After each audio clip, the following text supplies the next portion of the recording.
در یک گوشه دوردستی کوهستان، جایی که ابرها به قله‌های سربلندش تکیه می‌کنند و صدای آب چشمه‌ها مثل موسیقی جاودانی به گوش می‌رسد، دهه خردککی واقعی بود.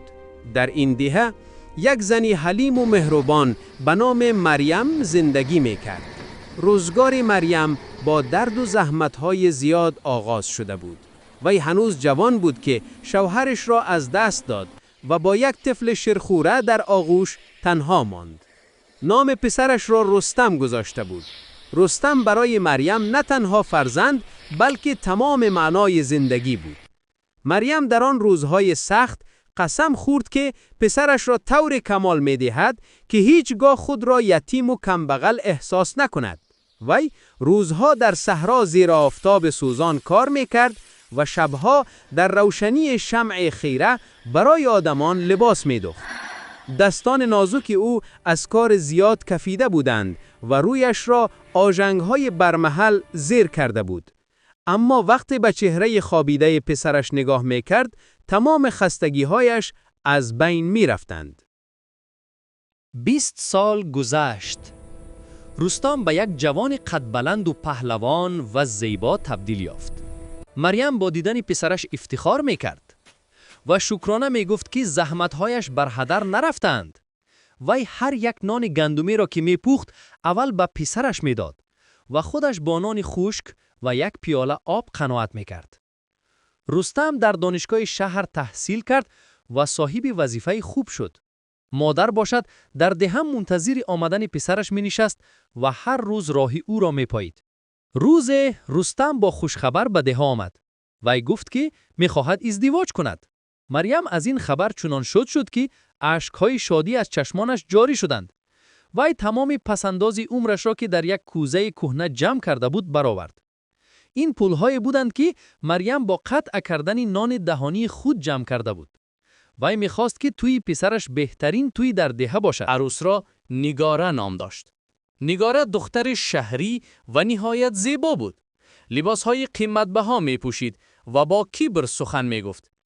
در روزی توی مریم با جامه‌ی کهنه خود که بارها یماق شده بود در خدمت مهمانان بود. وی می‌خواست که نگاره خود را در این خانه مثل ملکه حس کند. اما نگاره از همان لحظه اول به این خانه عادی و به این مادری زحمتکش با نفرت نگاه می‌کرد. پس از توی آنها به شهر نرفتند بلکه در همان خانه دهاتی با مادر ماندند. رستم برای همسرش تمامی شرایطها را مهیا می‌کرد، اما نگاره هر روز بهانه‌ای می‌یافت. وی به رستم می‌گفت که مادرت بوی دود و عرق می‌کند و لباس‌های کهنه‌اش آبروی ما را در نزد مهمانان می‌ریزاند. رستم اولها کوشش می‌کرد که مادرش را حمایت کند، اما مکر و حیله نگاره از مهر مادر قوی‌تر بود. نگاره هر صبح با قهر و غضب بیدار می‌شد. وی نمی‌خواست که دستان نازکش را به کاسه و طبق زند. تمامی کارهای خانه، روبوچین، پختوپز و خدمت نگاره بر دوش مریم پیر افتاد. مادر صبحی بر وقت پیش از همه بیدار می‌شد، نان گرم می‌پخت و چای تیار را به نزد کلینش می‌برد. اما نگاره به جای تشکر با حقارت می‌گفت که نانت سخت است و چایت خنک شده است. در نیمه شب‌ها وقتی که همه در خواب بودند، نگاره در گوش رستم زهر می‌ریخت. وی می‌گفت که اگر مادرت در این خانه باشد من یک روزی خوش نمی‌بینم. من می‌خواهم زنی صاحب اختیار این خانه باشم، نه خدمتگاری کمپیر. رستم که زیر تأثیر زیبایی همسرش بود، آهسته آهسته دلش نسبت به مادر خود سرد شدن گرفت. او دیگر مثل پیشتر با مادرش صحبت نمی کرد. دیگر از حالش خبر نمی گرفت. مریم بیچاره این همه را احساس می کرد. وی شبها در کنج اتاق تاریک خود نشسته به صورتهای کودکی رستم نگاه می کرد و می گریست. وی به خداوند دعا می کرد که به پسرش انصاف دهد. اما طوفان در این خانه هنوز در پیش بود. نگاره نقشه دهشتناکی را کشیده بود که می‌خواست با آن شأن و شرف این مادری پیر را به زمین زند. گذشت زمان در این خانه مثل زهر هلاهل بود که آهسته آهسته جان مریم را می‌خورد.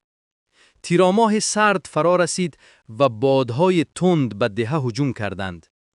مریم پیر که جسمش از مهنت زیاد ضعیف شده بود، اکنون از درد پای و کمر رنج می‌کشید. اما وی نمی توانست یک لحظه هم استراحت کند. نگاره هر صبح با آواز بلند فریاد میزد و طلب میکرد که خانه باید مثل آینه پاک باشد. یک روز جمعه مریم تصمیم گرفت که برای پسرش رستم خوراک دوست داشتهش یعنی آش پلو پزد. وی با تمام مهر و محبت دیگ را به بالای آتش گذاشت. گوشت و برنج بهترین را که برای روز مبادا نگار داشته بود برآورد. بوی خوش آش تمام حولی را فرا گرفت. مریم در دل فکر میکرد که شاید با این خوراک دل پسرش را دوباره به دست آرد و آن مهر پیشینه برگردد. وقتی رستم از کار برگشت و بوی خوراک را حس کرد، چهرهش کمی گشاده شد. وی به آشخانه درآمد و خواست به مادرش تشکر گوید، اما در همین لحظه نگاره مثل سایه سیاه پیدا شد. وی با نفرت به دیگ آش نگاه کرد و گفت که این چه خوراکی بیمزه است. نگاره به رستم نگاه کرده گفت که من برای تو از شهر خوراک مخصوص و قیمت‌بها فرمایش دادم. این آش قمپیر تنها برای سگها خوب است.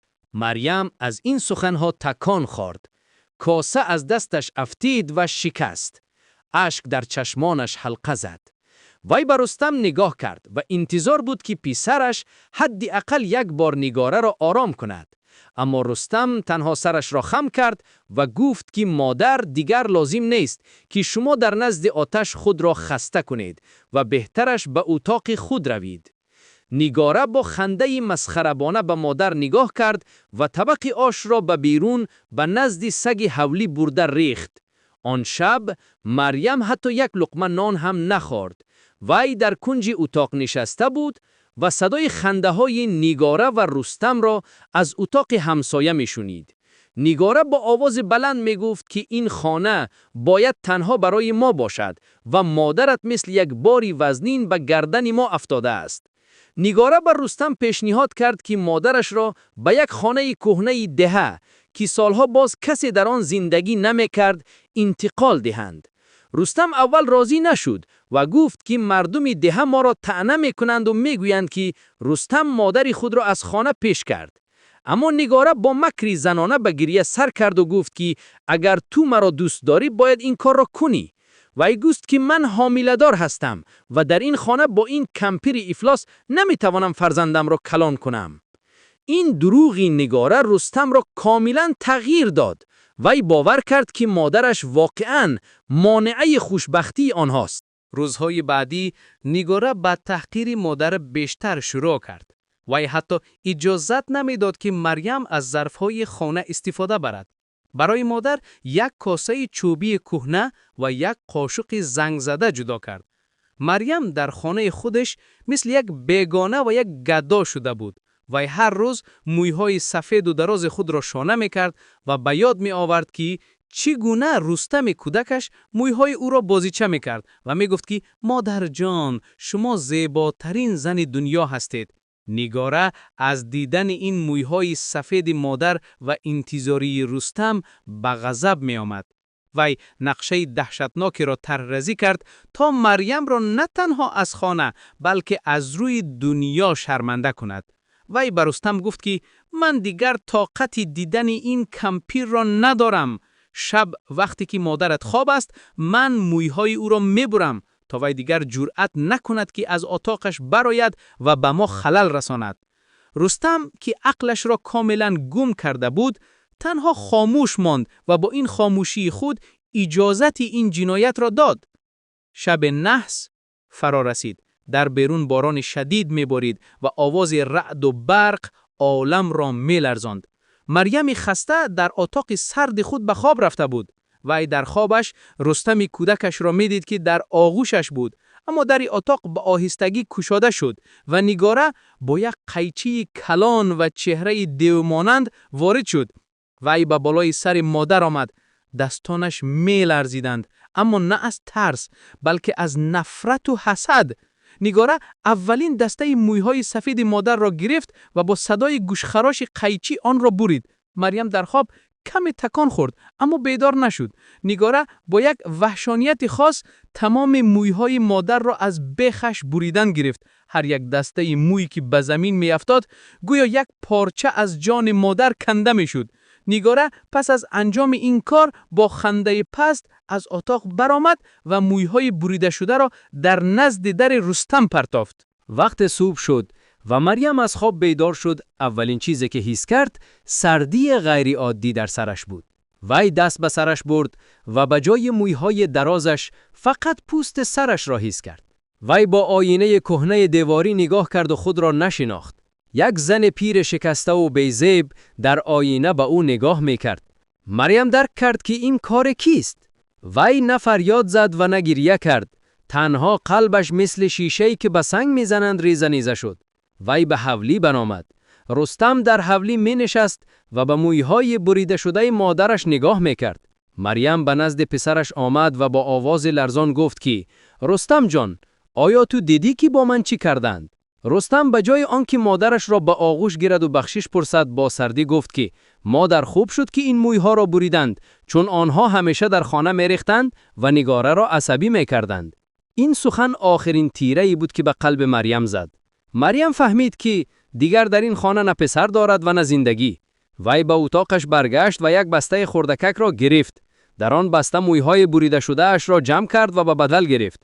وی به رستم نگاه کرد و گفت که من میروم پسرم، ولی بدان که اوه من تو را در هر کجا که باشی مییابد.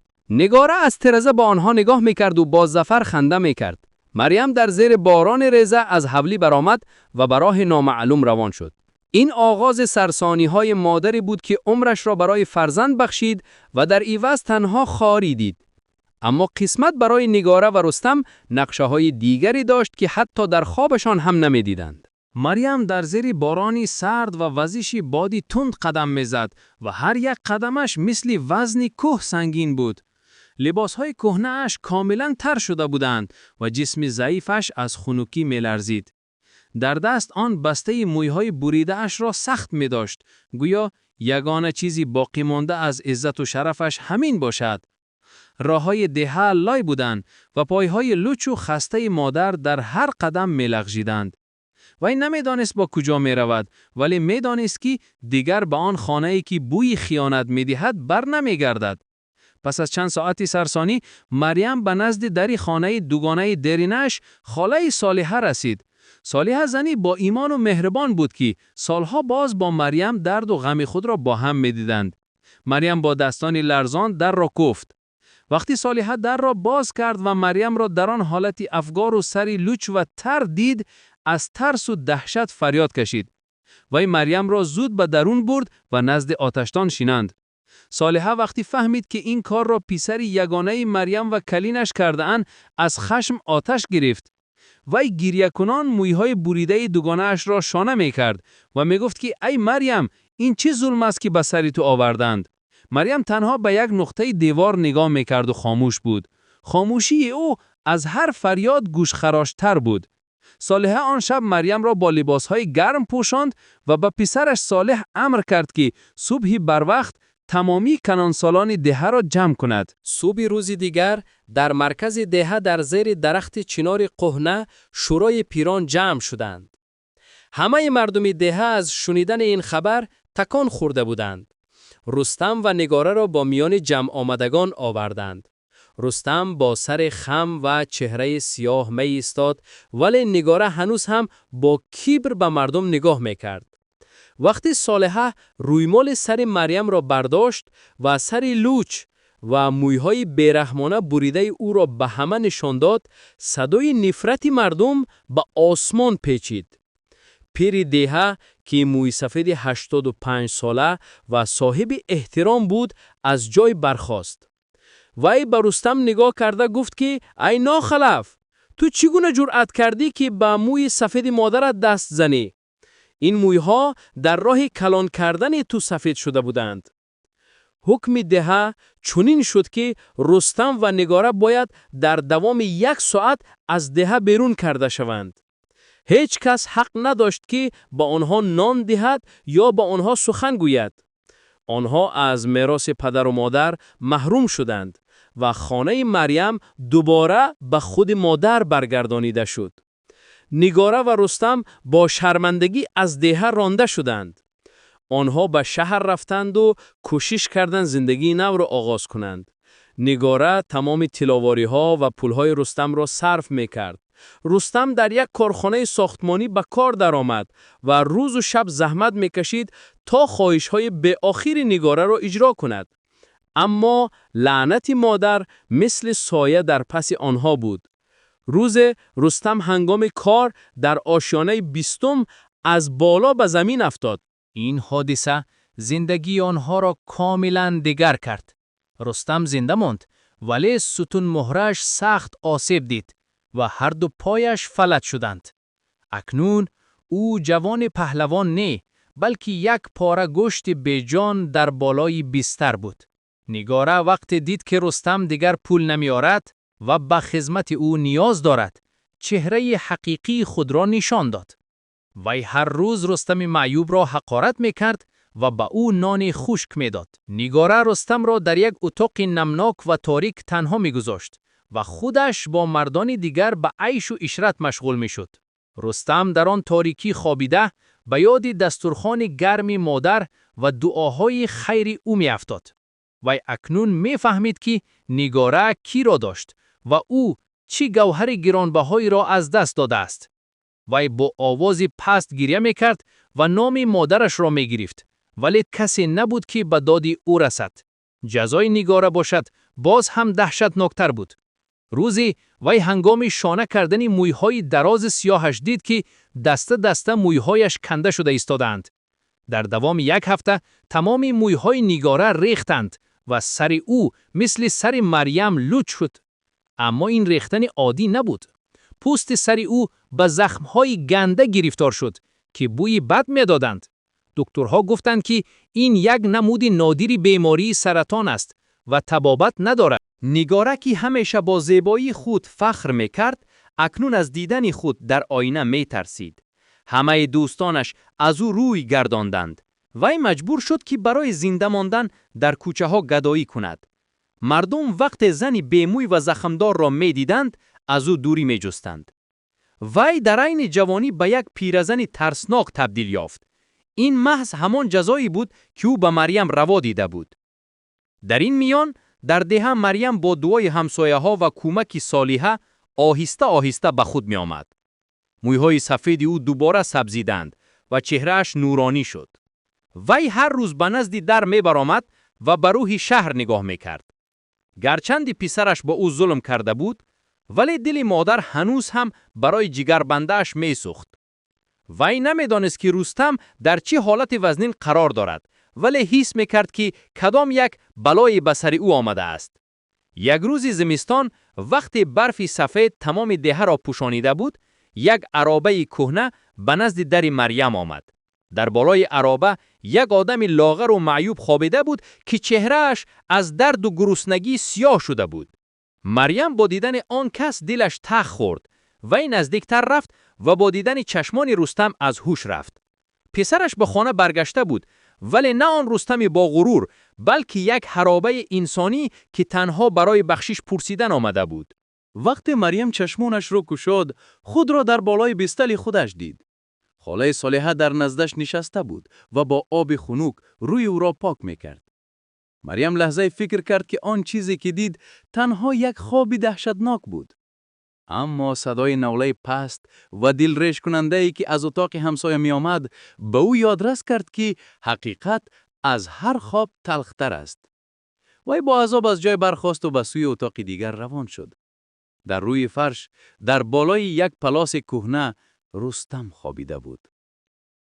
جسم او که روز مثل پهلوانان بود، اکنون به یک بسته استخوان تبدیل یافته بود. چهرهش زرد و چشمانش به کاسه‌خانه سرش فرو رفته بودند.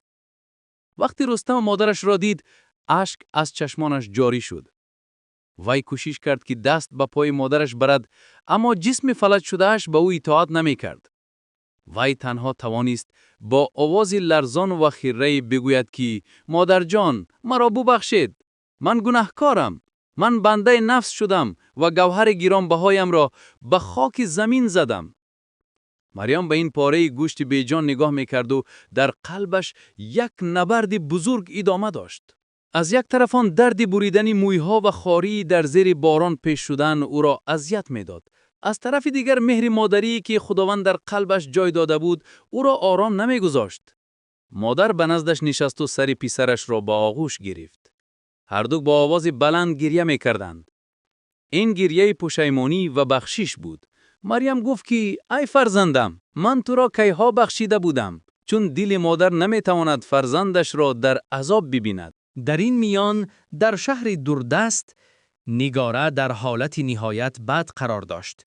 بیماری سرطان تمامی جسم او را فرا گرفته بود.